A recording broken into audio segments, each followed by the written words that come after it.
I'm Oliver North on behalf of Freedom Alliance. As we celebrate the 250th birthday of our great nation, we're recalling some of the significant moments in the history of these United States. In the late 1940s and early 50s, millions of American parents, mine among them, were apprehensive about an invisible enemy stalking schools, playgrounds, and public swimming pools. It was a malady that didn't care about your address or your income. It was an ancient disease called poliomyelitis, or polio. It mostly impacted children, looked like the flu, but often resulted in paralysis or even death.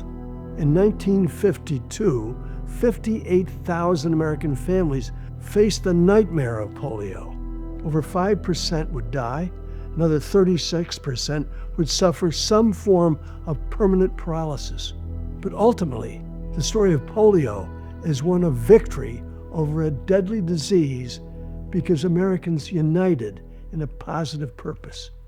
In 1921, Franklin Roosevelt, then a prominent 39-year-old political figure, was partially paralyzed by what his doctors diagnosed as polio.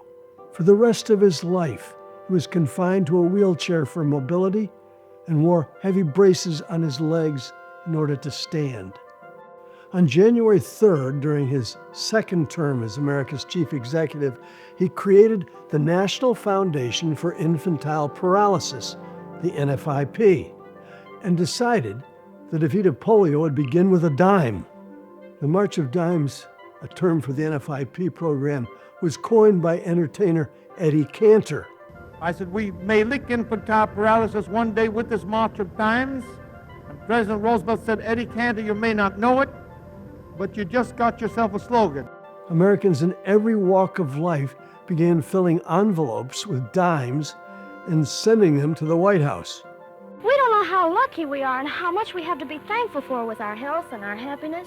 Judy, and that's why we should do all that we can to help all of those who can't help themselves. I know.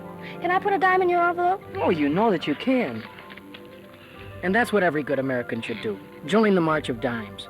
Send yours to President Franklin Roosevelt in the White House. Washington, D.C. It was the start of grassroots philanthropy, a national movement.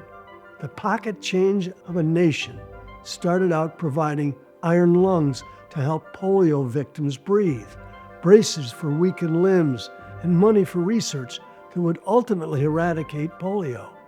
The American people self-funded a medical miracle. And to honor that cause, FDR's image was put on our 10-cent piece in 1946. In the late 1940s and early 50s, the March of Dimes funded research by Dr. Jonas Salk at the University of Pittsburgh. He created a vaccine and was so confident in it that he first tested it on himself and his children. In 1954, a massive trial was conducted on 1.5 million children across the United States, Canada, and Finland. Participants became known as polio pioneers. And when news broke out the vaccine worked, there was a global sigh of relief.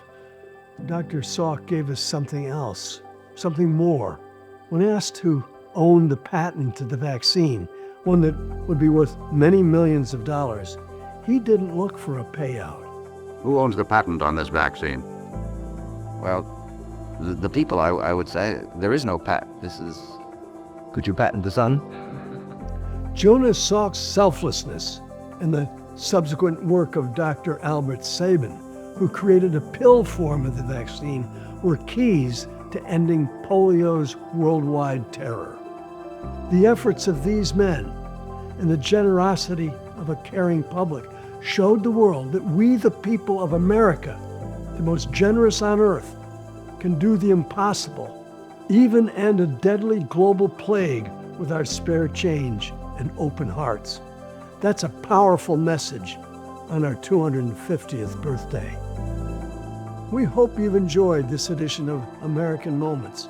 Please visit freedomalliance.org for more great moments in American history.